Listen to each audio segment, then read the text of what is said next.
Back to America's Mayor Live. I have to tell you that all of us here are deeply grateful and humbled by the fact that last night's show had 1.1 million, has had 1.1 million viewers on just X.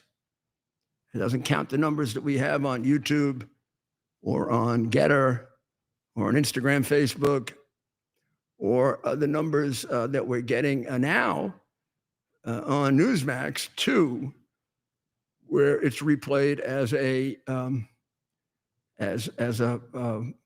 what would you call it? I mean, it's not live on tape.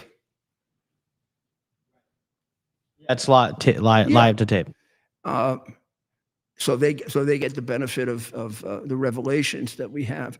Now, I was just, of course, on my earlier show, which is the Rudy Giuliani show, and I'm going to start off with that revelation, although there I saved it for the end. And it really is pretty amazing. It's a pretty amazing observation, and I'm really surprised with the news of today that not more of the news sources came up with this. And I have to tell you, I obtained this information a few days ago, or maybe the day of Charlie's assassination, from the news media. I haven't gotten this originally. Notice I used the word originally, from any FBI source. So the news media is aware of this. So I question why this hasn't been more prominently displayed. Now, let me explain it to you right straight out so you get the significance of it. Today, as you should know, the president declared Antifa a terrorist organization. Antifa is the organization that was heavily involved in 2020, teamed up with Black Lives Matter to do the number of demonstrations is arguable. Some people say 50, 60, some say 120, 130. Here's what I can tell you. They all resulted in fires, and none of them were, as the liars who continue to lie say, peaceful.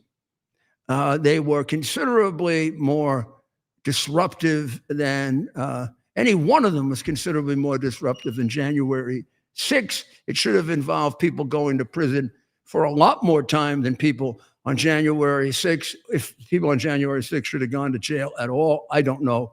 It's impossible for me to figure out what really happened on January 6th, because so much of it was false, and so much of it was play acting, and so much of it was orchestrated by this group I'm telling you about, Antifa. Because as you might remember, on the evening of January 7 or 8 of 2022, I did a podcast in which I showed you a request for the people of Antifa to join in the January 6th protest and to disrupt it. And then I showed you an email several days later that indicated that some 240 or 250 such people were involved. And I also had witnesses that named several of the people that were in and about and that helped create the situation that led to the murder of Ashley Babbitt, were Antifa people. None of them were ever identified. None were followed up on by the crooked U.S. attorney in the District of Columbia or the crooked FBI field office in the District of Columbia. That still lies uninvestigated. In other words, the people knocking the door down, one of them was an Antifa guy, identified. The other guy never identified. Never followed up on. There was no reason to shoot her. They were the dangerous ones, not her. Nobody had to be shot anyway. The cop had about 12 cops all around the place, including about 8 dressed up as Gestapo that are a little off screen. I can show them to you. I got it on screen. So this has never been someone who's had anything but severe doubt about the whole situation of January 6th, and quite convinced that, if not all parts, many parts of it were orchestrated in order to destroy Donald Trump. I mean, if they would go so far as to frame him for crimes he didn't commit, maybe go so far as try to kill him. They're not going to go so far as to create this situation. They're capable of anything. You don't understand that they're evil Marxists. And that's what we're watching right now. When you see them making these statements, degrading and glorying in and liking and enjoying and desecrating the slaughter of Charlie Kirk, you realize that we're dealing with very sick people. I mean, you want to look at the difference.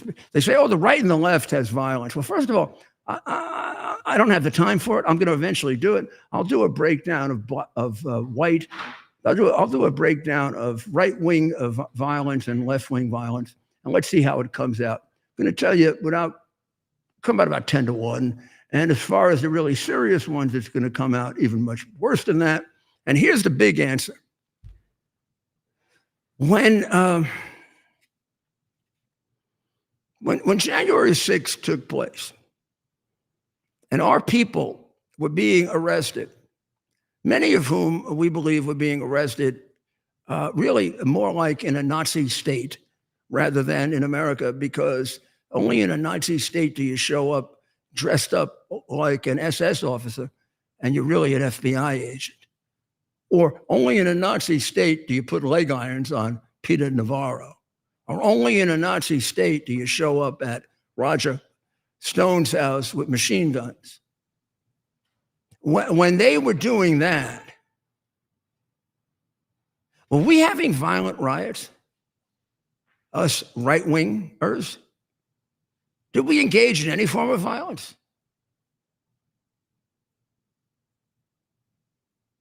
Did we do what they did in 2020? Did we go around burning down about 40 or 50 black cities or white cities or pink cities? Is it conceivable that we would be doing what they're doing now? Have we ever done that? Except what they would say is January 6th, but you better be really careful about who really actually took January 6th over the top and just how orchestrated was it. I can't tell you exactly how orchestrated it was, but I can tell you you're very foolish to believe in it the way they do. I mean, the minute they started saying it was worse than Pearl Harbor and worse than the Civil War and worse than 9/11, you had to know they were lying and that it was a creation of their sinister relationship with Hollywood and by the very, very dangerous, extraordinarily dangerous Princess of Baltimore, Nancy D'Alessandro, otherwise known as Nancy Pelosi.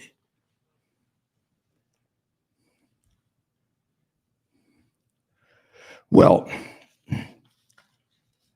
we're in a very difficult time.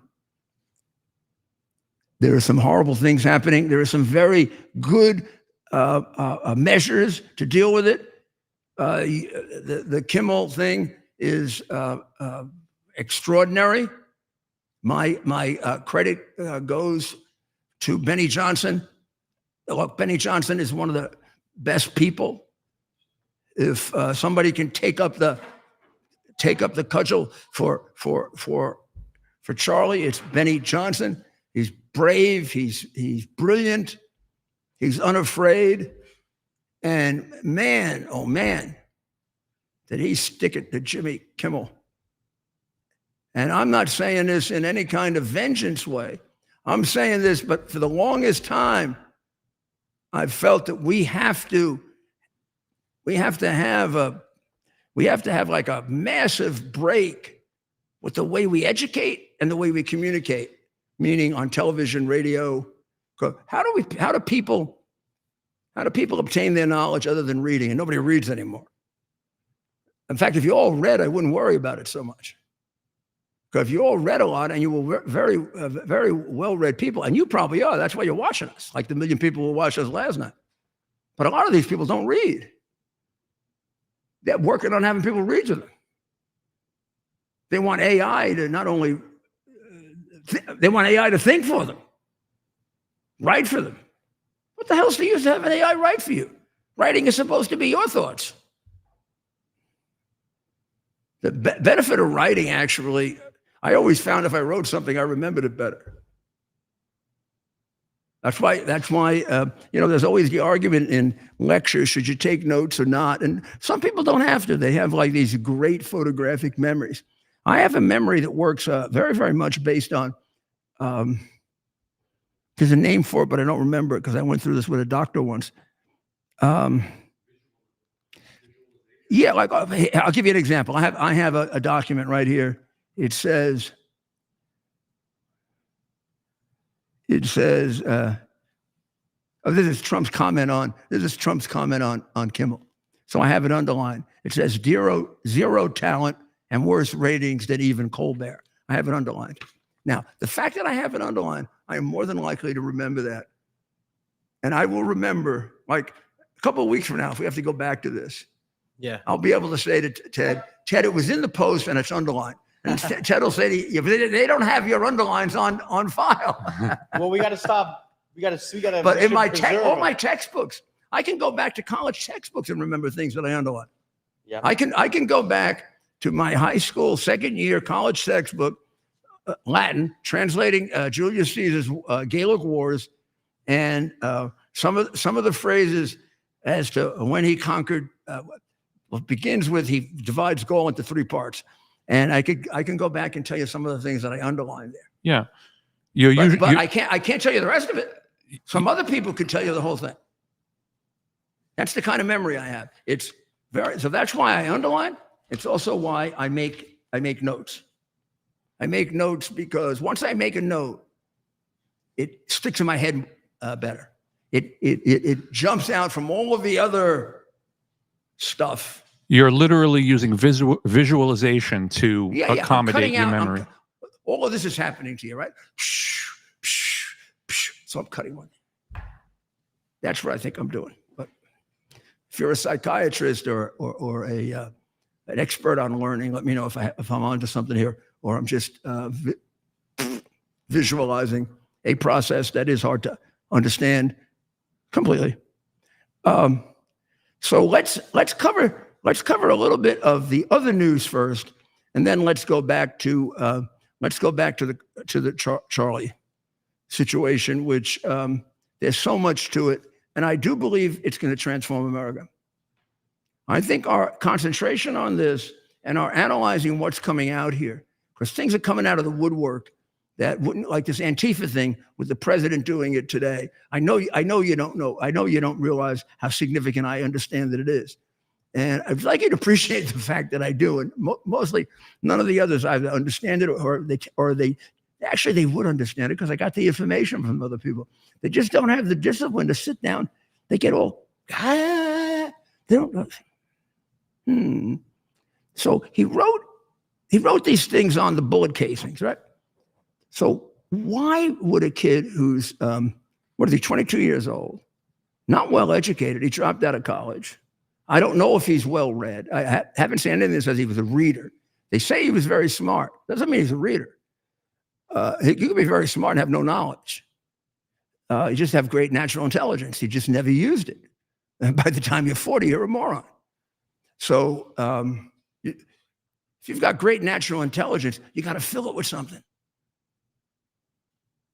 You got to fill it with something. Otherwise, you're useless. Probably you become like even dangerous. But in any event, he puts chow, chow, bellow, chow on one of the bullet casings. So when they first see that, they go back and they go back. I don't know, maybe they go online, which is where they all go. God forbid they should go to a book. And they come up with for them, the most obvious fact that it was a song, an anthem that was used by the Italian resistance. Now, what was the Italian resistance? Because this is where you got to put all these pieces together. The Italian resistance were a group of Italians that opposed Mussolini. They were a group, it was a large part of Italy. And I'm not just saying this because I'm very prejudiced in favor of Italians, and I love Italians because I go back 2 generations ago and I'm Italian. But the Italians probably resisted Hitler more than anyone else. And I'm also very, very proud of the fact that when I went to Yad Vashem and I was there with a group of Israeli ministers. I came to the end where they have all the countries and all the people who died, and the country with the least number of Jewish people that died was Italy. And one of my best friends who died 15 years ago was a Holocaust survivor who was saved by an Italian family. And that's why he liked me so much. That's why he also liked Mario Cuomo so much. But Italians did play a very bad role in that situation. Some of them did with Mussolini, but many of them played extraordinarily heroic roles. And the Italian resistance was a very significant resistance. So there were parts of Italy that they had no control over. In fact, I'll tell you the mafia story sometime. The mafia opposed Hitler, and they actually helped us win the war. Hard to believe. There's a medal to prove it. But in any event, the Italian resistance, like the French resistance, and Polish, those were the three main ones, had a song, and I may have the words inverted a little bit. It's ciao, ciao, bello, which is goodbye, goodbye, beautiful. Goodbye, goodbye, goodbye, beautiful, beautiful, goodbye, goodbye, goodbye. They would play it all the time as an anthem. Now, it's also the anthem of Antifa that is played all the time at all of their meetings. Recently, it's been played in Utah at all their meetings. And people know it as being from Antifa. So you say to yourself, how could that be? Now, here's what you got to know. What is Antifa? Antifa is an anti-fascist organization. Antifa, I think, is over 100 years old. Antifa was part of the resistance to Mussolini and Franco. And they share that anthem with the Italian resistance. So let's make a calculation, at least as a working hypothesis as we're investigating, which is what a detective does. Is it more likely that our murderer has gone all the way back to the Italian resistance and used their anthem, or the one that has recently been sung numerous times in Utah for Antifa, that is extraordinarily supportive of the trans community? In fact, there are several investigations going on of violence by Antifa for the benefit of the trans community. In fact, one of the nicknames in the investigators' books is Trans-Tiva, because they're so heavily involved with the transgender movement. That's Antifa. So now, isn't it a coincidence that all the way over in England, in the middle of a dinner, president's called out to designate Antifa a terrorist organization? He could have done it 2 years ago. He could have done it 2 weeks ago. You could do it now when you come back.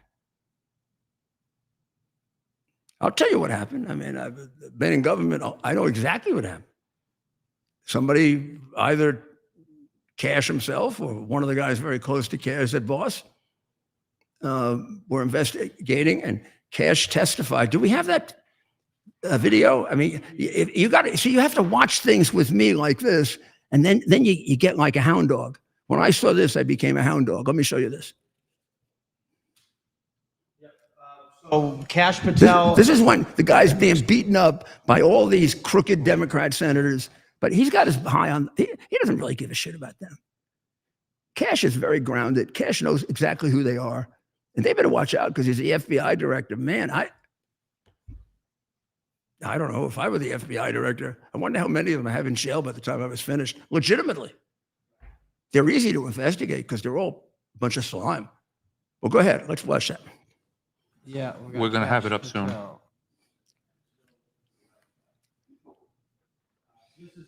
This is Kash Patel. This is Senator.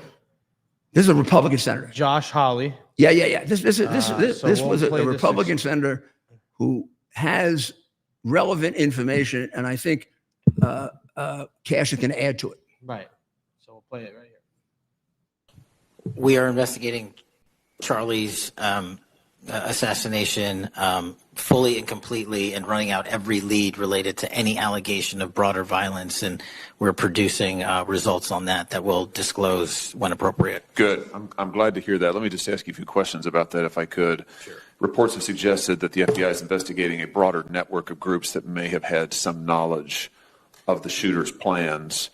Can you give us any details on that, following up what you already said in public? How's the FBI working to find other potential accomplices, folks who may have known about the shooter's plans, folks who may have encouraged him? Any update on any of that? So in terms of what we do for an interrogation perspective, we go and reach out to the family and community immediately. And we've conducted those investigations and interrogations with local law enforcement, and we're continuing to do that because those closest to the suspect are going to hopefully know the most about the suspect and his beliefs and his ideology. On top of that, unfortunately, it has been leaked that there was a Discord chat, and for those unfamiliar with it, it's a gaming chat room online that the suspect participated in. So what we're doing, we've already done, is serve legal process, not just on Discord, so that the information we gathered is sustained and held in a evidentiary posture that we could use in prosecution should it be decided to do so.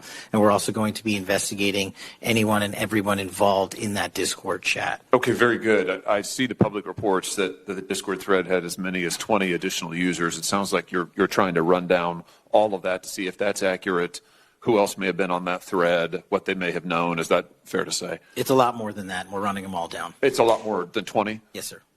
And you're running all of that to ground? Every single one. Yeah, fantastic. Now, remember I talked about my memory? I heard that yesterday. When I heard that, you see these ears? They're pretty big, right? You know what happened to them? They went way up here.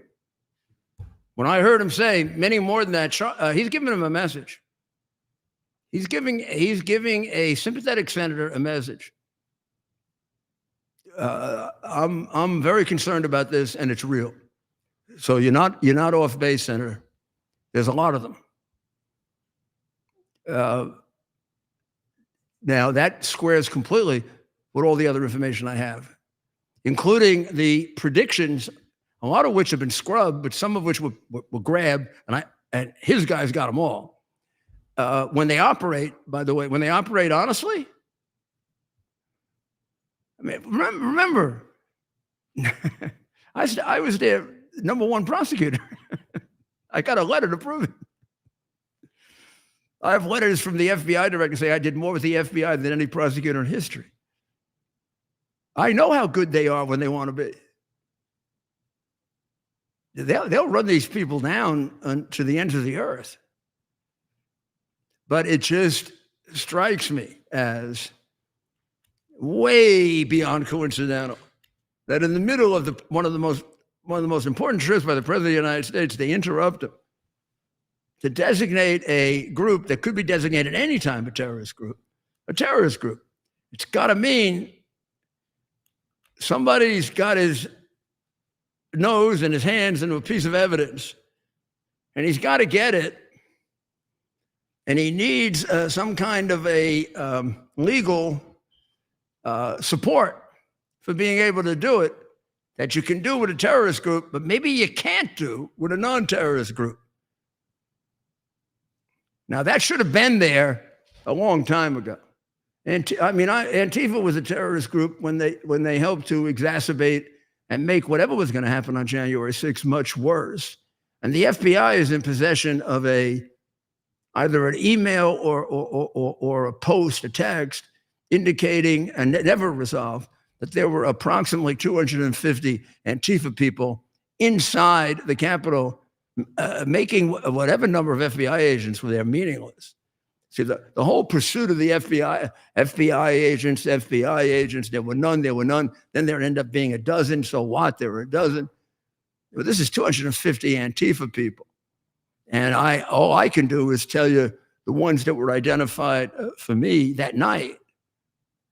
And the person who identified for me is 100%. It's 100%. It's the person who has infiltrated Antifa. So there's something going on here. We'll figure it out. This is. You know what a coincidence is? It's a clue. You ever play the game Clue? You should if you want to be. Maybe we'll give the Rudy Giuliani detective school. We'll begin with everybody playing Clue. Play the game Clue. There's a great trial lawyer who I read his book twice on cross-examination because I believe that the most important thing I have to do to win the really tough cases is cross-examine. Summation I could do. I know how to give a speech, but cross-examination you got to be taught. You got to teach yourself. I eventually taught it. Louis Nizer used to cross-examine by common sense. He would say that the common sense answer is almost always the truthful answer. And if the person is not giving you the common sense answer, you can challenge it because you can show the jury how stupid it is as an answer, and therefore it must be a lie. Now, here's the problem. It's not always. So that's fine as a trick of cross-examination. But as a principle of investigation, it becomes a hypothesis. And you don't get yourself locked into it. So look, I'm not locked into this. This is a hypothesis. Something takes me away from it. I go off in a different direction. Now, that's real important too, because your weak detectives get on one idea, and that's when they start framing people. But okay, we'll get into that at some other point. We'll get into it at some other point. So Ukraine.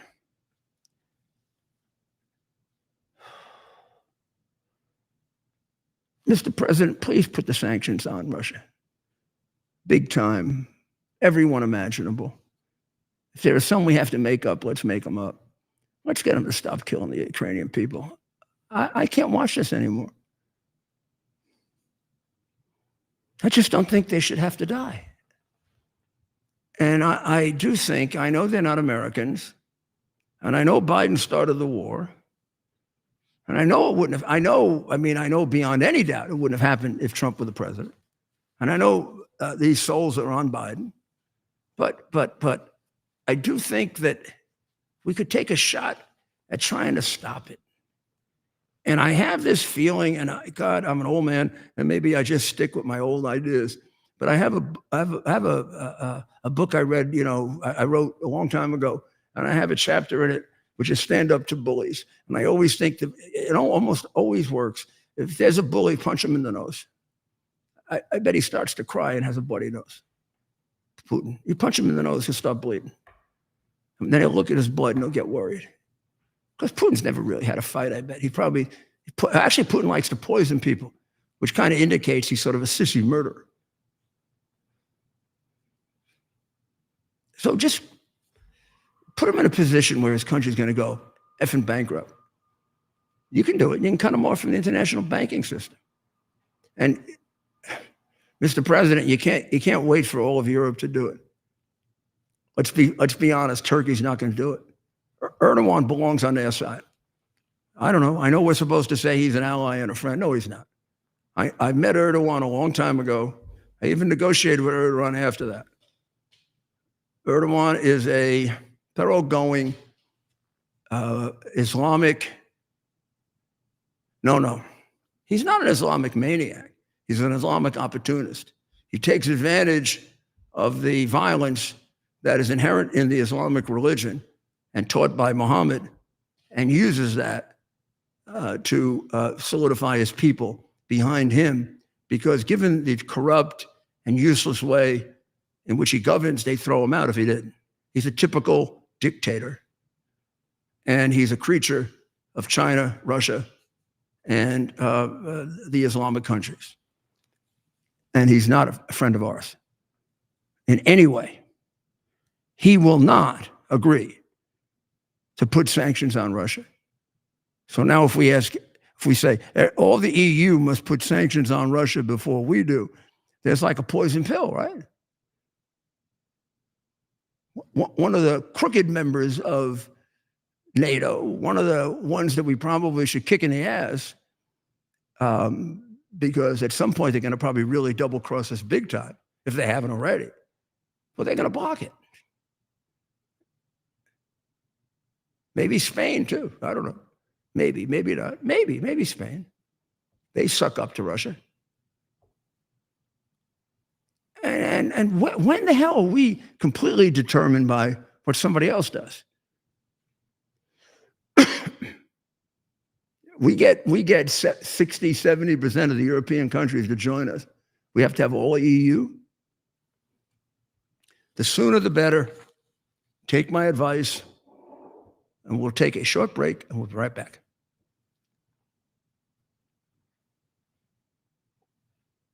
U.S. Army Major Scott Smiley paid a high price serving our nation. Scott was leading his platoon in Iraq when a blast sent shrapnel through his eyes, leaving him blind and temporarily paralyzed. Scott would become the first blind active duty military officer before medically retiring years later. Thanks to friends like you, the Tunnel to Towers Foundation gave Scott and his family a mortgage-free, specially adapted smart home. Show your support for America's heroes now. Donate $11 a month to Tunnel to Towers at T2T.org. Are you ready for some action? I'm ready for action. Get the Elite TV plan only through the portal. 218 channels, and it's only $69.95 a month, Wow. including your free portal. That's cheaper than everyone else. Your favorite sports, movies, news, Wow. even daytime dramas. We're talking about ESPN, OAN, Newsmax, Wow. channels you can't get anymore in certain areas. Compared to the competition, this is a way better deal. Endless selection. Not to mention all the free music channels. There's over 700 premium and classic movies all ready to go. Wow. Plus, they got catch-up TV that allows you to go back and watch what you've missed or want to watch again. Cut your cable in half and get twice as much for free. Way more channels for half the cost. After the first year, the subscription then drops to $57.95 monthly, Wow. where you change or upgrade anytime. Go to QUXNow.com and get yours today. Use promo code RUDY. Act fast. These deals are selling out. Here we are, pretty much at the beginning of the process here at this pristine, I call it a laboratory. It's not like a factory, it's like a hospital. This is the beginning of the process for roasting. Deep grain, very good quality. Most people don't use this quality. We deal with small farmers because they like to know who we're dealing with. They give us the highest quality, all organic, non-GMO. You should know all Arabica beans, no Robusto, all Arabica.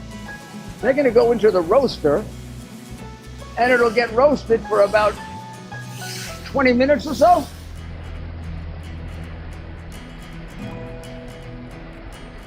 Oh my goodness, look at these.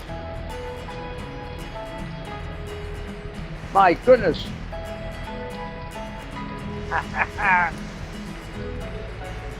You're going to want to specially order these.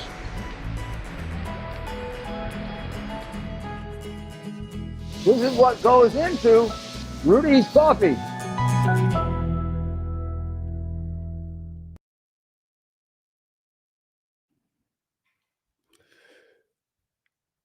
I was so happy today for two reasons, and you're going to find them both strange, but Ted won't.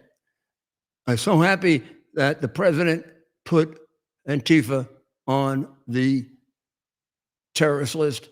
I've been asking for this since at least January 6th. No, since the middle of the summer of January 2020. And I've known about Antifa for a very, very long time. And it is there's an issue about domestic and foreign terrorist groups. Antifa's both. Antifa's all over the world. It's not just in America. So I'm really glad they were put on. And I do think, in fact, if I could bet, I would bet. I do think it's because of this investigation. But the other one that I liked a lot was, because I don't know anybody else that talks that much, except for President Trump, because he's mentioned it in several speeches, about Bagram, right? We started raising Bagram the day that Biden gave it away. Now, why did I mention Bagram? What I have something with Bagram Airbase? Bagram Airbase was until the trader who was paid off by the Red Chinese, Biden, gave it away. It was I believe, our most modern base in that part of Asia, if not in Asia. It was in a very central, a very strategic part of Afghanistan, whether we were going to leave Afghanistan or not, and it's more of a question of how we left Afghanistan, that is probably one of the most dishonorable acts in American history, and will be, on a president who really, it's as close to deliberately murdering people as you can. I mean, he made decisions like, Trump had to, actually, I'm sorry, Obama had determined we should get out of Afghanistan. And it was a big, long question because we had to get the terrorist groups as much under control as possible. And we had to provide a safe passage for the people in Afghanistan who helped us, who were going to be killed by the Taliban and Al-Qaeda, ISIS, all the other groups that were, yes, under some degree of control, but would come out of the woodwork the minute we left. Well, by the time Trump left office, he had it in almost, like he did the whole world, in an almost perfect position. They hadn't killed anybody in a year and a half, meaning those crazy terrorist groups. That's the longest period of time they ever went. Now, they may have been playing a game trying to give us the feeling that we could withdraw. He was coming up with a withdrawal plan. The question of who and what we would leave behind was an open question. There was no question we were going to keep Bagram. Bagram had nothing to do with invading Afghanistan. Bagram was a strategic location for an American base in a foreign country, like we have them in Qatar, like we have them in Sicily, like we have them in Finland, Greenland. We don't possess those countries. Well, we like to possess Greenland, I guess, but we have them there for strategic purposes. And you say, well, we don't let them come near us. Why are we allowed to go near them? You know why? Because we're stronger than they are. And F them. Because we don't murder people just for the hell of it. We don't try to wipe out the Uyghur people. We don't try to take organs from the Falun Gong. We don't put people in the gulag. You do. You want to take over the world and do it. So I'm sorry, you don't get to come to the Western Hemisphere, but we're going to be all over you, you communist scum. That's why we do it. Because we're stronger, more powerful, and a heck of a lot more morally righteous than you are. Also, we believe in God and you don't. That's another good reason why we should be right next to you. Because if you don't believe in God, you're probably evil. That's what happens when you don't believe in God for a long period of time. So don't give me this, oh, they don't have any bases near us. We shouldn't have any bases near them. Go work for some other country. You probably are if you say that. Now, this is impossible. You'll never give me an answer to this that satisfies me until the guy comes up and confesses that he is a spy and a traitor for the Red Chinese. The Bagram Airbase, and I'm going to show it to you now, because you have to look at its location. Okay, all right. You see that right there? Oh, what happened? It went away. Come back, Bagram. Stop being a jerk off. Come back. Hold it, hold it, hold it, hold it. There we go, hold it. Okay. Believe it or not, I don't need you to tell me where Bagram is. I can show you where Bagram is. I have it memorized. Okay, you see Afghanistan? You see all the way to the left, a country called Iran. That's the country that every Friday afternoon says death to America. See that one there? Okay, they've killed maybe, 10,000 Americans? Okay, right above Tajikistan is Russia. You think they like us? You see that thing that says LA? And then we move on over here? You think that's Los Angeles? No, that's the beginning of China. Yeah, they want to control us. There you go. Xinjiang, this is where the Uyghur people are that the Chinese government are eliminating. Now I'm going to show you where Bagram Airbase is, okay? You want to see it, ladies and gentlemen? I got to make sure I have it. I have it in the wrong thing here. I have to have it in this one. We'll get it. We'll get it. Just hang on. There you go. I have it all marked up already. There it is. Okay. Now, that little circle right down there, right there, right there, right there, right there, that's Bagram. That's the air base. In Afghanistan, it's one of the largest in Europe. We can fly F-16s, F-14s. You know those bunker busters where we beat the living crap out of Iran? We could send those into China from there. You know how far away they are? Do you see to the right a number? What does that number say? Please say it, everyone. 400 miles. That's 400 miles. It's longer for me to go from here to Washington, D.C. You see what city that is? That's Xinjiang, where they are wiping out the Uyghur people. We want to effing taking them out. We do it in like 20 minutes. They have no ability to do that to us. They start sending missiles over to America. We bomb them 4 hours before their missiles get here by having Bagram.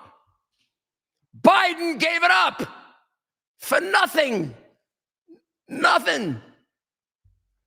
His generals opposed it. But they didn't have the loyalty to the United States of America to object after he did it. Because they are damn traitors. You don't give up a base 400 miles from a country that has over and over and over again said that they want to displace us by 2049. That has just passed us as far as a Navy that is spending money at an insane amount to try to have a stronger military than us. And that is every day threatening the Philippines, Taiwan, trying to undercut us all over the world. You do not give up an airbase 400 miles from them for anything. They could take 1 million hostages. You don't give up the airbase. In fact, they take 1 million hostages, you use the airbase to invade them and do an extraction, which we're the best at in the world, which we should have done in the Middle East. What are the underlying reasons for why? Wait a second. We haven't even begun to show the perversity of this insane Democrat administration. You see the other 400 down there? You know where that is? See the little country at the end of it?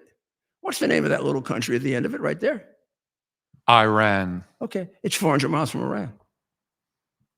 The base is remember when we bombed Iran? Yeah. Yeah, we did it from a lot further away than that. Yeah, it was a big effort.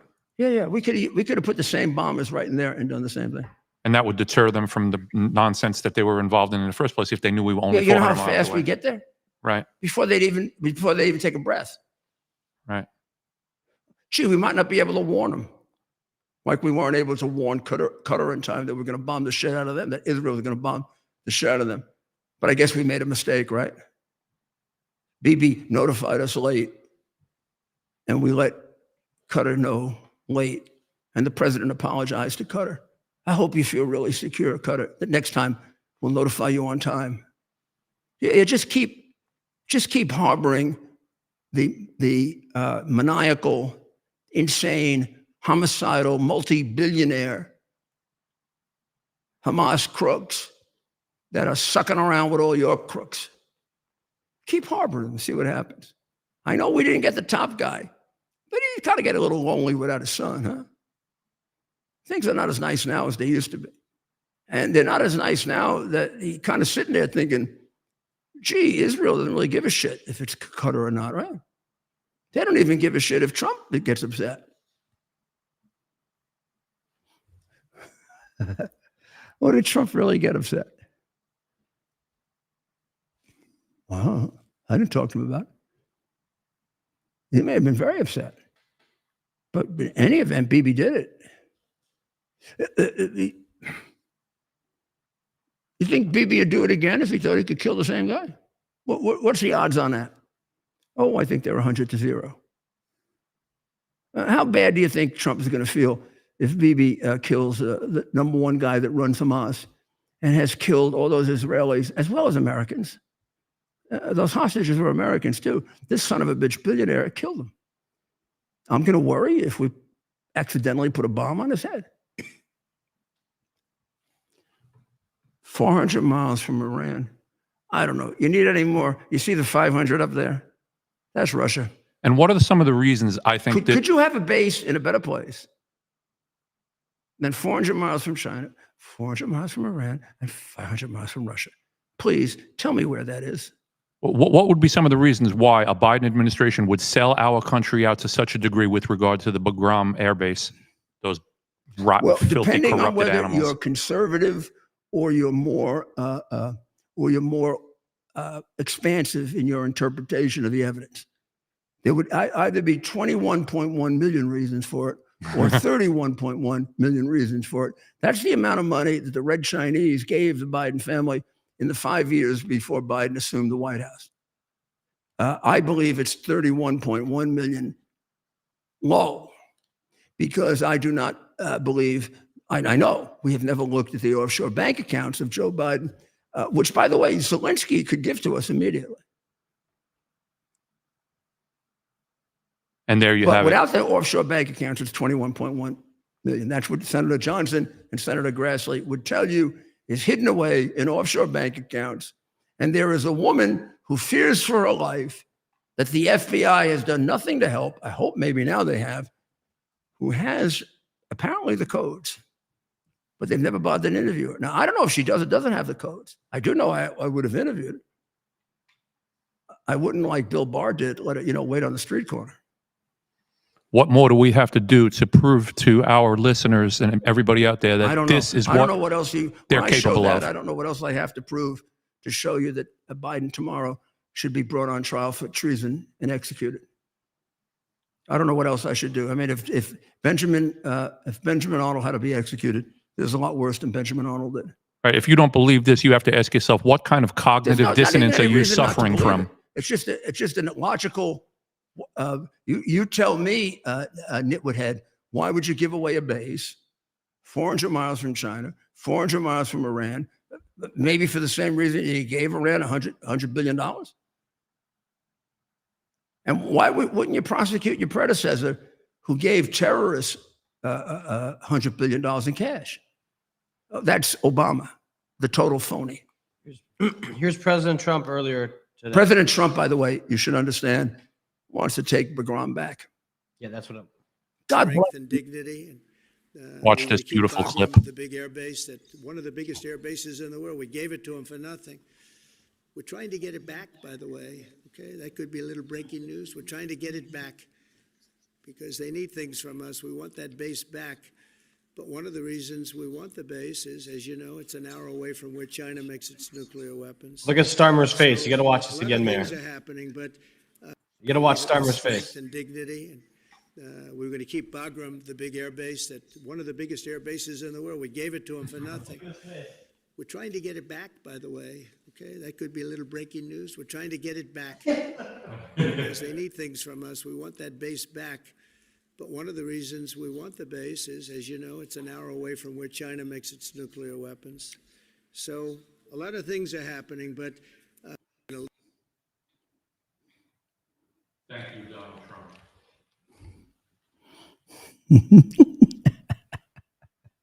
You know something, Ted and Rob? I can't tell looking at Starmer whether he knows. I don't know if he's sharp enough. Yeah, it is. No. I mean, I don't know if he's sharp enough to have gotten it. If he understands foreign policy well enough to understand, because most of the people in America don't understand Bagram. See what he said there? You see what he said right there is an enormously consequential decision. Yeah. The American media is sitting there like, It's something you've been talking about time like memorial. now this is because they're nitwits. This is not even because they're traitors. Yeah, no, you're right. And this is also because they've been put into brainwashing miasma, meaning they've been made stupid by the Russians and the Chinese and the Iranians. They've been made stupid. You've been talking about this since Bagram was given up. The day it happened, I talked about it. Absolutely. All I had to hear was 400 miles away from China. I served in the. No one else in the American media was talking about I it. lived through the Cuban Missile Crisis. I'm going to find clips of this from The years Cuban ago. Missile Crisis. If it didn't teach you, you don't want somebody within 90 miles of you. Didn't teach you. We almost destroyed the world over that. And if you were in the Reagan administration, you understood 400 miles from China and 500 miles from Russia and 400 miles from Iran was like, you ain't getting that, babes. And the only people that are going to give that away are traitors. There's not an honest, decent American that's going to give that away. Now, I don't know if you gave it away from an ironclad peace treaty that would have them automatically dead if they ever committed war. But I don't know what you would get in return for it. How about we got nothing? Not only did we get nothing, we left anywhere. It's valued at $20 to $80 billion worth of equipment there, which has been used all over the world to kill people, including Americans. This is all done by Biden. And which probably pales in comparison. And his generals, and the press knows this, his generals revolted when he did it. And then they all sat by like a bunch of Nazi prison guards when he did it. Pales in comparison to the value of the location. Including the guy with the medals that go down to his feet. Oh yeah, the guy that the last ones down there are his Cub Scout medals. he got from Captain Crunch box. Yeah. That's true. Yeah, that's right. He probably has a Captain Crunch one. Yeah. Does he have one from the Chinese government when he said he'd sell us out to China if Trump ordered an attack on China? I think I might have saw that one too. Yeah. Yeah, that should have been straight to jail, Malai. But what? How do you miss this? I don't get this. I don't know. You just have to, what? There's a base right there. You could almost walk I don't know. Some people walk 400 miles, Dad. It's been done. They marathon Well, it. armies do. Yeah. Jesus, It's been done. It's been done. this would be a key spot for Caesar. Yeah. I'm going back to my Gaelic wars and reading about this and seeing if Caesar ever had a spot where he was 400 miles from one enemy and 400 miles from another enemy and 500 miles from another enemy. And those are his biggest enemies in the world. And he said, oh, you can have it here. Oh, and by the way, here's $80 million worth of equipment so you can kill us. And this is because I'm a demented little shit. Surrounded by a Politburo from a president who was a trained communist. I wonder who he is. And the voters have the power to punish these Democrats by never voting for them again until they straighten out their freaking organization. They have to be forced to develop a party that's loyal to America. A party that does that, right? And a party that doesn't revolt against that is a party that is disloyal to the United States of America. If you can't figure out that that's an act of treason, there's actually something wrong with your intellect. You're not, something blocked your ability to engage in Aristotelian logic.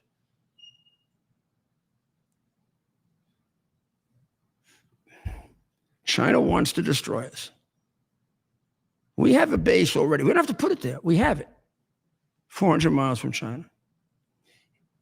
400 miles away is a place where they're engaging in genocide. Might be a place we'd want to invade sometime to save those people. I don't know. We may, if there was a war.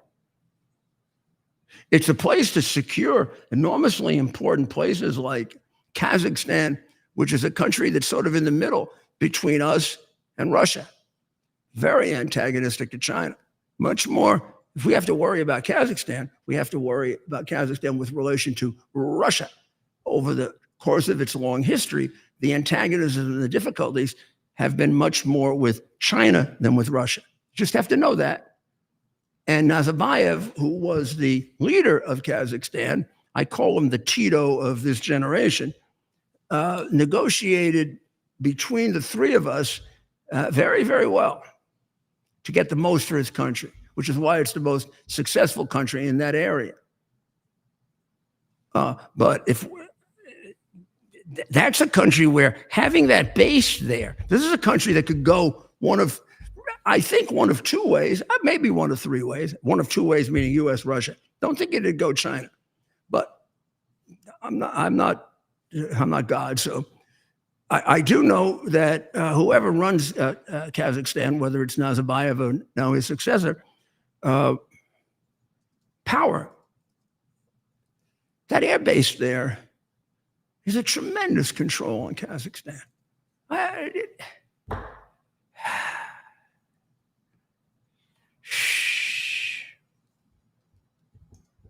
Now, by the way, forget about China. It's 400 miles from Iran. Oh, well, I'm not going to cry.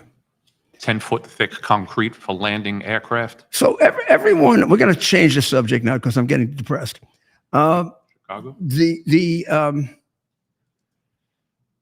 Everybody says the people in the District of Columbia were against Trump bringing in the National Guard, right? Mm-hmm. Do you know that 81% of Americans believe that crime in big cities is a major problem? You know that 81% of the American big cities are run by Democrats? A lot of them must No live more in than that, cities. 90%. So is the reason for crime in America Democrats? Yes. The answer to that is yes. The answer to crime in America is not, sure, broken families, poverty, all kinds of things, all that, blah, blah, blah, blah, blah, blah. So Washington now today has as much broken families, as much poverty, as much single mother homes, no mother homes, as it had 8 weeks ago. But crime is down 70%. Have all those families reunited? Or if they put cops on the street 3-1.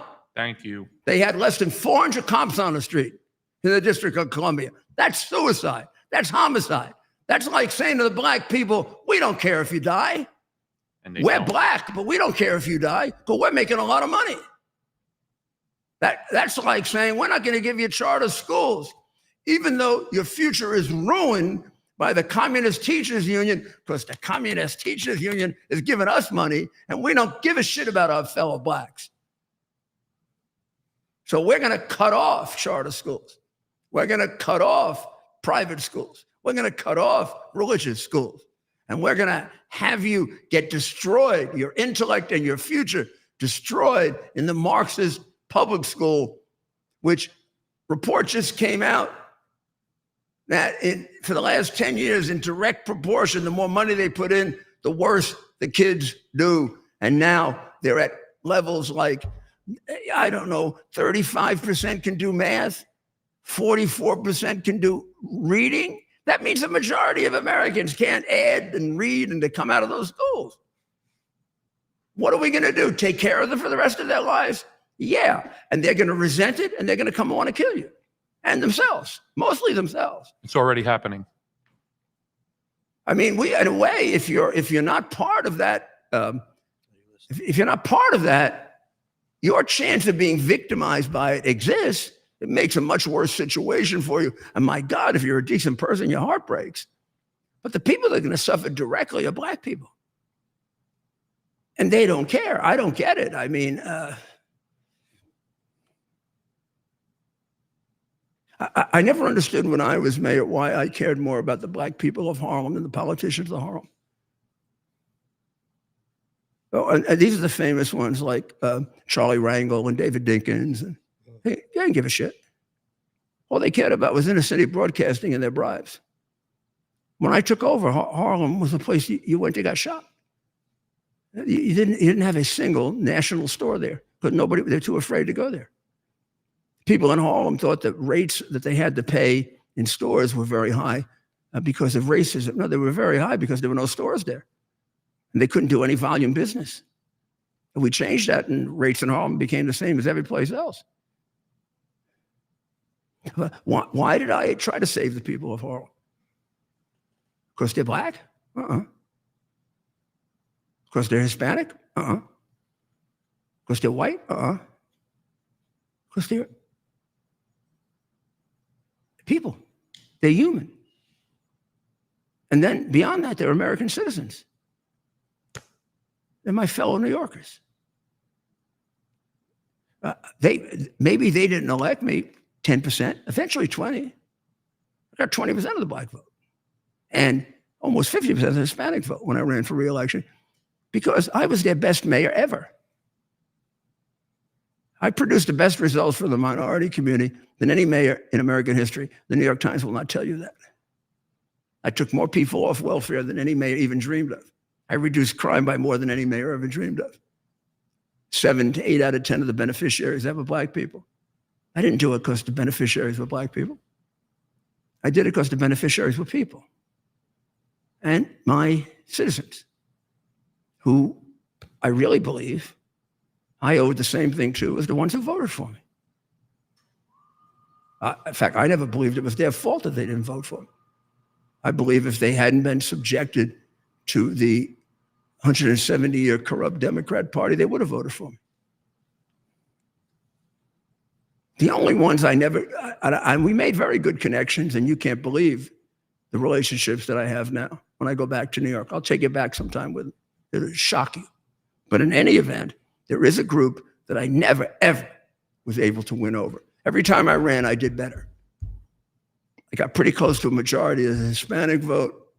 I doubled or tripled the black vote. I'm working on this because, you know, it affected a lot of other elections like 2020. And I never could improve my percentage of the dead vote. I never understood how the Democrats, who are so mean and so heartless and so crooked, I never understood why they appeal to dead people. I never understood that. And I tried. I know my campaign a couple of times told me never to tell anyone this because I'd never get elected to office. They said, Mayor, we are just not going to have a rally in a cemetery. If you have a rally in a cemetery, they won't elect you undertaker. I said, well, maybe that'd work. Yeah, I like the idea. That's the trick. How can there be 10,000 dead votes for Democrats and none for Republicans? Maybe we ought to do that. Let's do it. Half these people that died were Republican. I mean, why would they come back and vote? And once they went up to heaven, they probably all became Democrats because we're not perfect, but they're all crooks. I mean, the history of corruption of the Democratic Party is unbelievable. It's hard to find a period of time when they weren't, or slavery. Can we do a rally in a graveyard? Let's do it. Shall we do a rally this Halloween? Yeah. Yeah. Might work. I mean, look what happened when Trump finally made an outreach to the Hispanic and the black community. Yeah. Maybe we'll talk to the president. I'll let you take the lead on that I'm one. telling you, this is the greatest idea I've ever heard in my You life. think his friend Giuliani had gone over the top? Yeah. I said, to Mr. President, you know, you went up in every damn vote last time, but I see no discernible gain for you in the dead vote. So I really think we got to talk to the National Undertakers. Worth a shot. We got to talk to the National Undertakers Association. Worth a shot. Bring awareness. You got to have fun. You know, if you can't have fun, cash it in. 81% of Americans believe that crime in big cities is a major problem. That's because 81% of Americans are smart people, and that's why whatever group of that are Democrats are being brainwashed. 66% say that the same thing is probably true in the rest of the country, not just cities, and 53% support what Trump is doing. And nobody supports what the Democrats are doing, which is to put criminals back out on the streets so they can kill you, rape you, rob you, hurt your kids, and terrorize your neighborhood. Do you want to know how many people in Chicago this past weekend? Yeah. This past weekend in Chicago, 19, aside from all of the other superfluous crimes that were inevitably happening, 19 shot, 2 fatally in a weekend gun violence across city police say in Chicago. 19 shot, 2 fatally. At least the ones that last weekend, their aim wasn't as good. Yeah, they had a light because weekend. Up until then, we've been going at 8, 10, 12 dead and 30, 40 shot. So maybe it was raining and they couldn't see as well. Yeah. You know, the difference largely between dead and shot are two things: aim and modern medicine. Right. It's the same thing on the battlefield. Why do we have so many more soldiers that survive? And God forbid we have to do, so much to help them like T2T does, because we now save lots of soldiers we never would have saved, particularly since, that improved in every war. That whole, you think of all the people who died in the Civil War, probably if that war were fought now, it would be half. It'd be half the casualties. A lot of them were just bleeding out from the femoral artery. Mm-hmm. And they didn't know how to bind it on time. All they really had to do is take off there and just put it over, and they wouldn't save everybody. They would have saved most of them, but they didn't know how to do it. Wow. Crazy. And a lot of it is more complicated than that. But by the time you get to even Vietnam, you're talking about much more advanced methods of saving people on the battlefield. And certainly by the time you get to the Iraq wars, and then that leaves us with people that we owe a great obligation to, the people who survived, trying to keep us free. And there's no organization that does a better job than T2T, tunneltotowers.com, $11 a month. As you're sitting there listening to me, either agreeing with me or cursing at me or whatever you're doing, doesn't matter. Whether you agree with me or not, they're protecting you. Send them the $11. You're going to feel better if you do. You're going to feel like you're a decent human being, even if you're not. No, you will. Yes. So there was a report that was put out today. Gosh, was I surprised.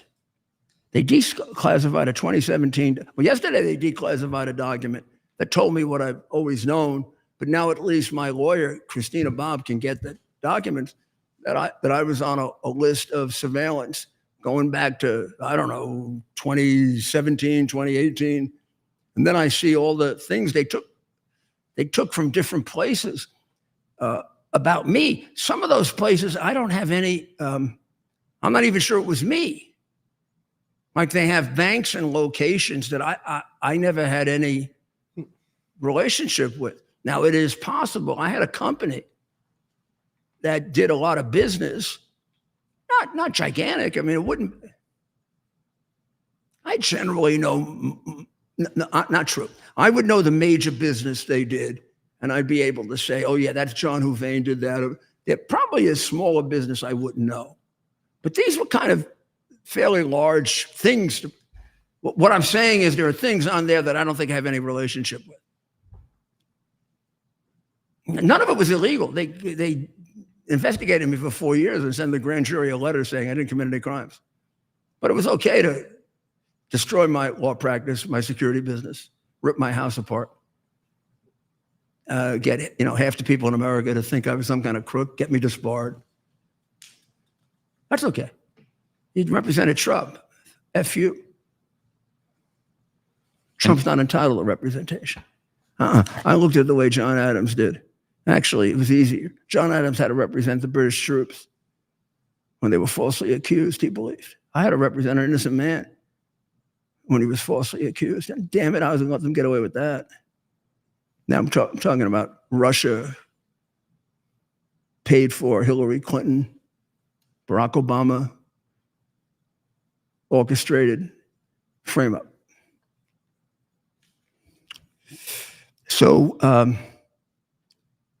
2017 document today says that Comey and Schiff were engaged in serial leaking of classified information to reporters in order to advance Trump's false impeachment. Using illegal means to remove a lawfully elected president, isn't that a hell of a lot more of an insurrection than January 6th?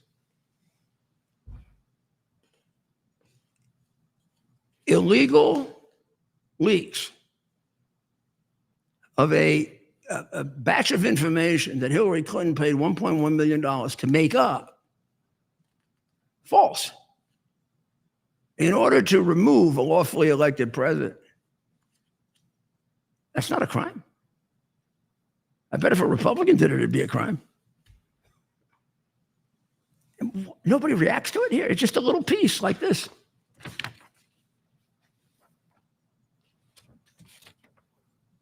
That piece of shit right there, right here, Schiff.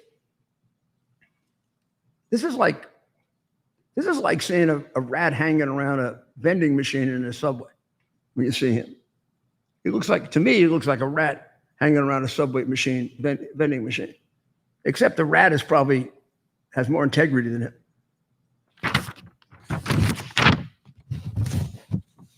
He was authorizing leaks of classified information to report as false information in order to remove a lawfully elected president.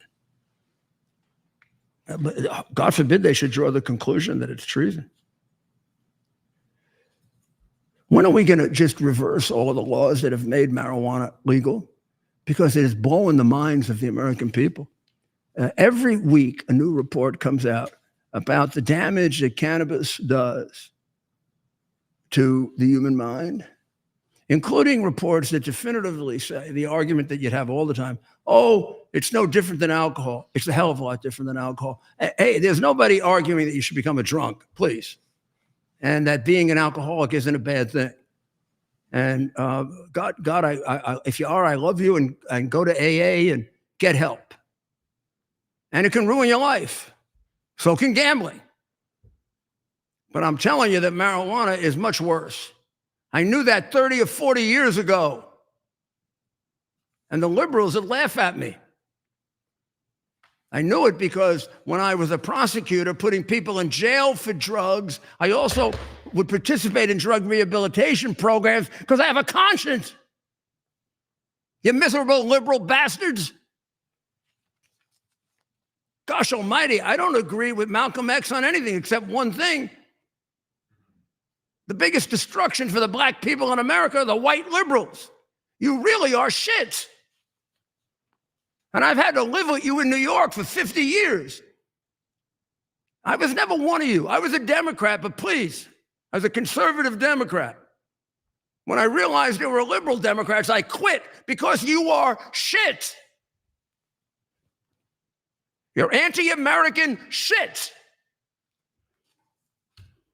And you sold us on this marijuana crap. I don't know how much damage you're doing to the brains of our kids. Every time they smoke one of those things, they're hurting their brains, putting themselves in jeopardy of mental illness.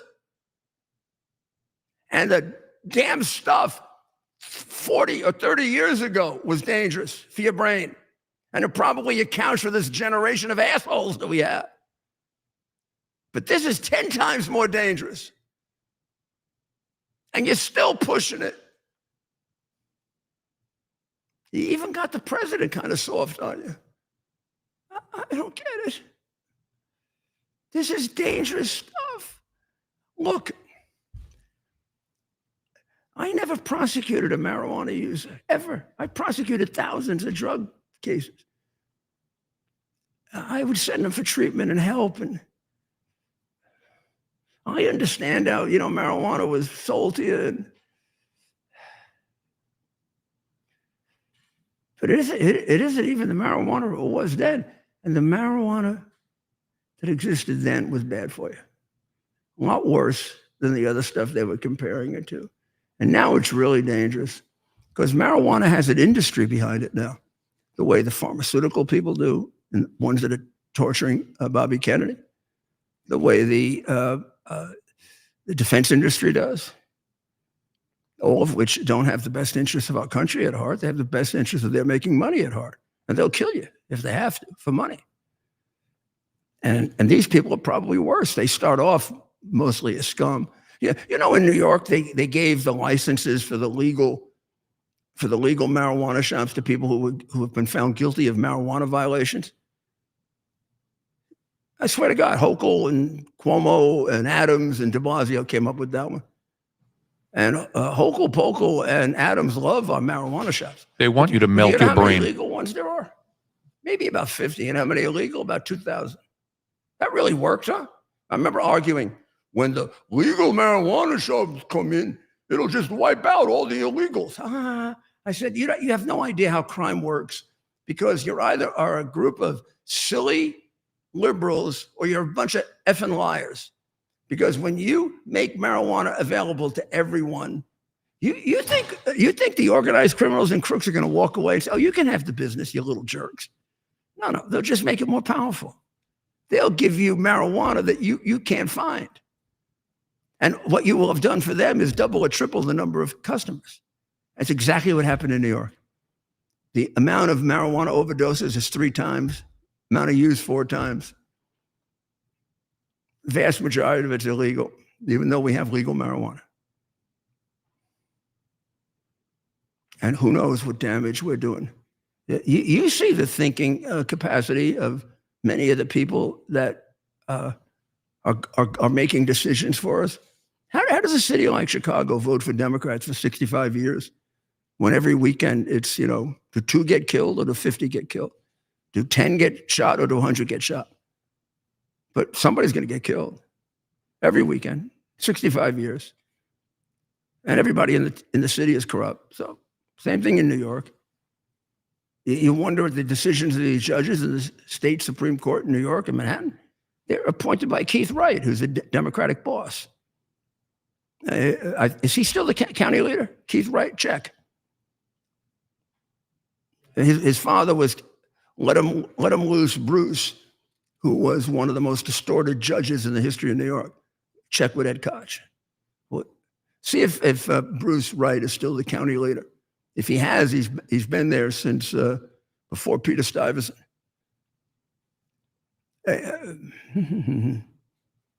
The reason I point that out is, you don't know this. The county leader in New York appoints all the judges. Yeah. So that judge is going to do what the hell he wants. And the next couple of days, I got a hell of a story for you about that. But this goes back to, Boss Tweed. There's a connection between the whole thing. Why are 24 of the 25 #1 cities for crime all Democrat? Because probably most of them are also all crooked, including their courts. When you hear judge, don't get impressed. So the study now points out the findings came as marijuana use during pregnancy has more than tripled from 22 to 2020. With those using cannabis at higher rates now than men.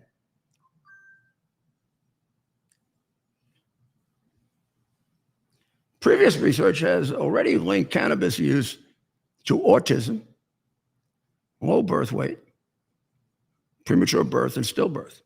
Studies have also shown that marijuana reduces male fertility, with one finding a 28% reduction in sperm count and concentration among users. I mean, this is exactly what the communists want.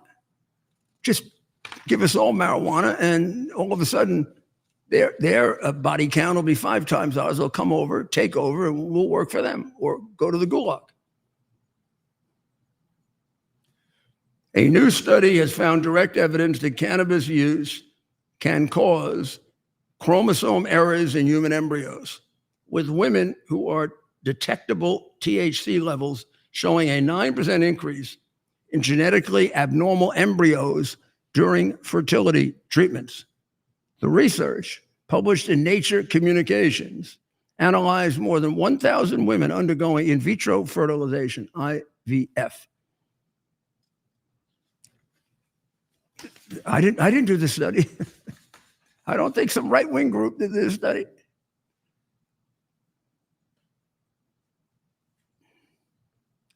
With 2 studies carried out in Toronto. And we could go through the methodology. It's quite interesting.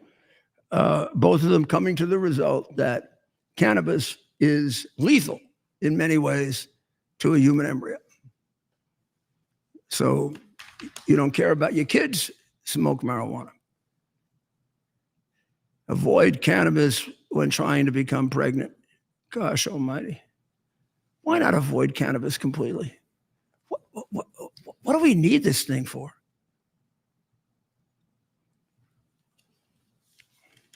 Also, you should know that as the Trump administration has had almost miraculous success in cutting down the amount of fentanyl, the cartels have moved over almost on a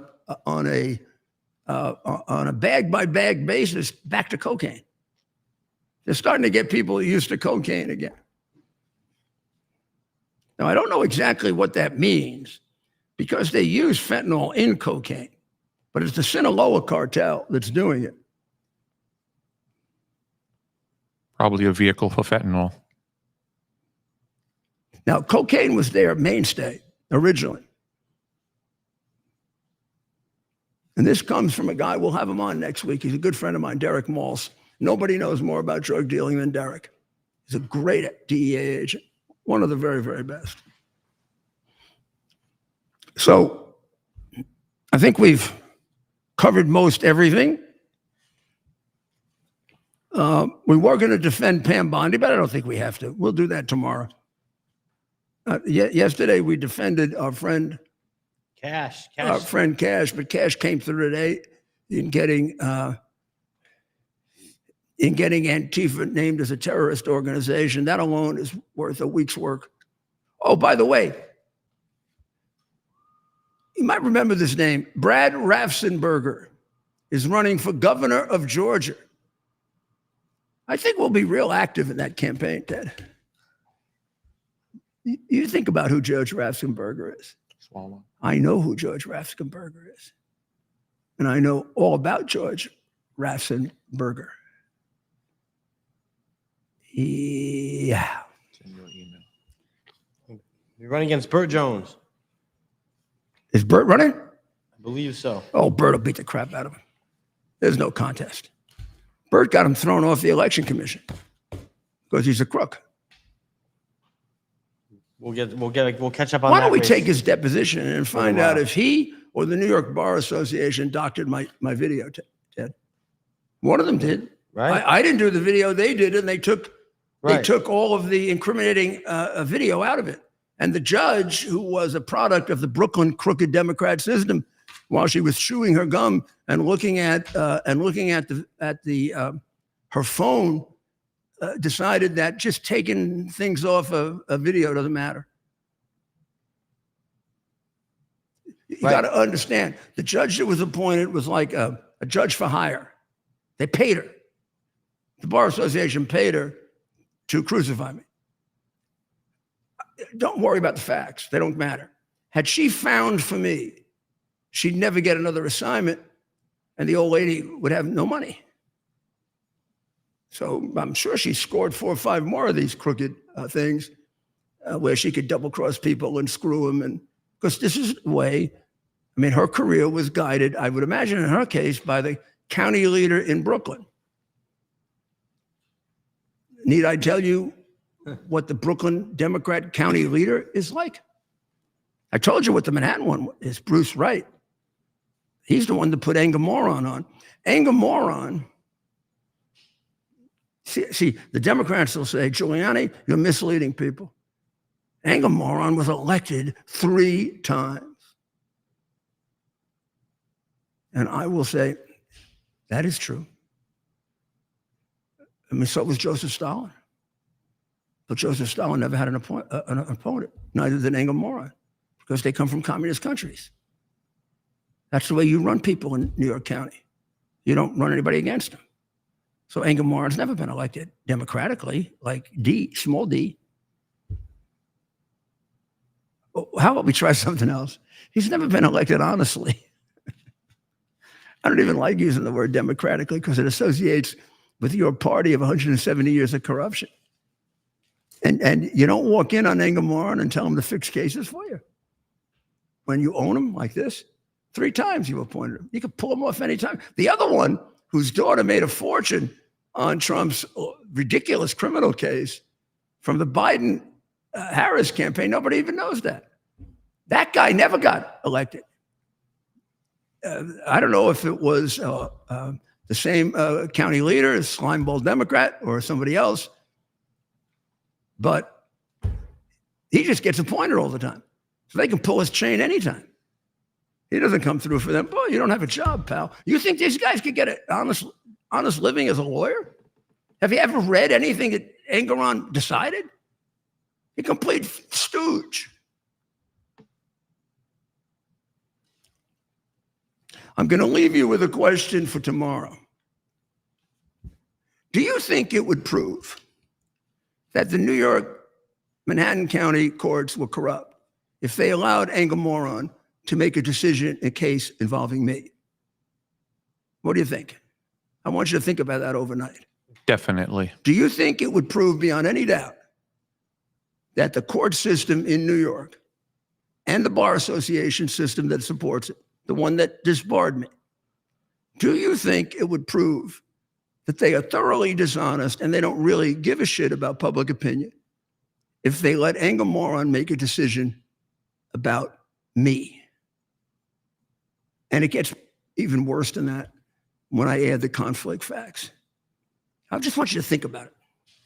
So,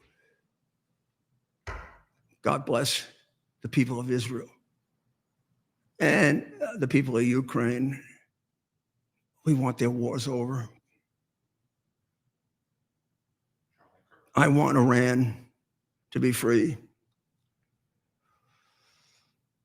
And I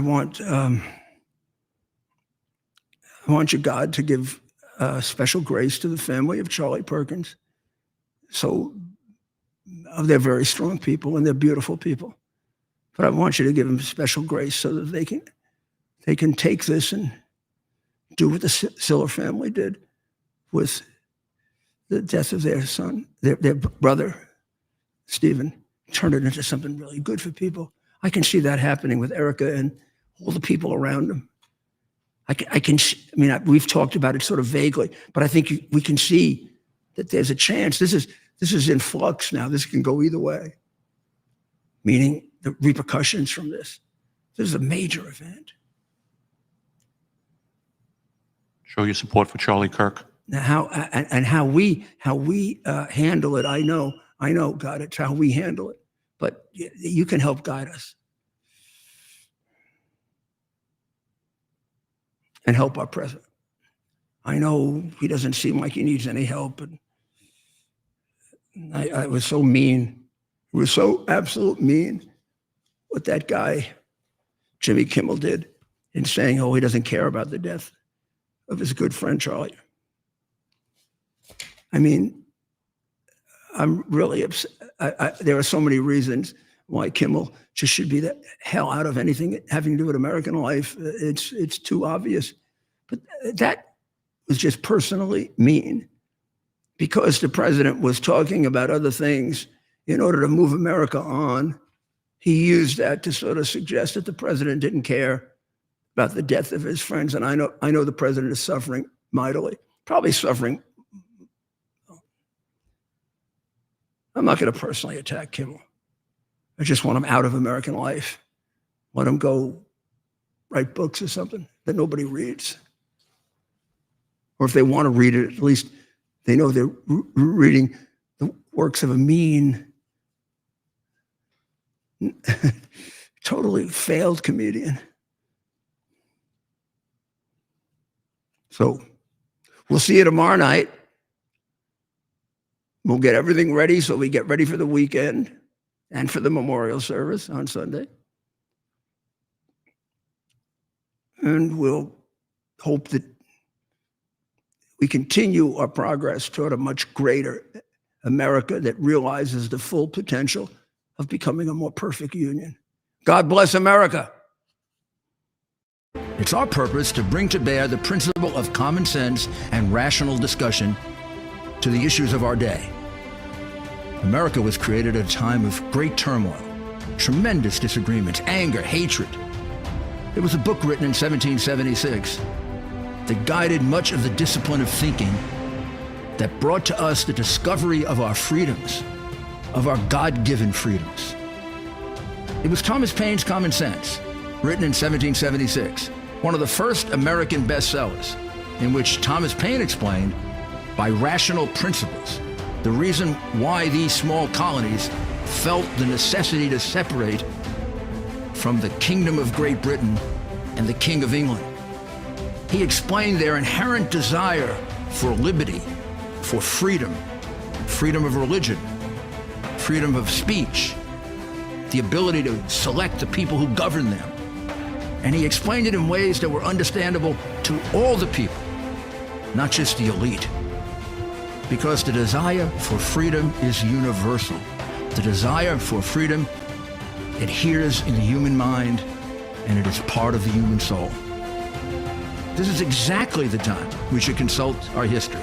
Look at what we've done in the past and see if we can't use it to help us now. We understand that our founders created the greatest country in the history of the world, the greatest democracy, the freest country, a country that has taken more people out of poverty than any country ever. All of us are so fortunate to be Americans. But a great deal of the reason for America's constant ability to self-improve is because we're able to reason, we're able to talk, we're able to analyze. We are able to apply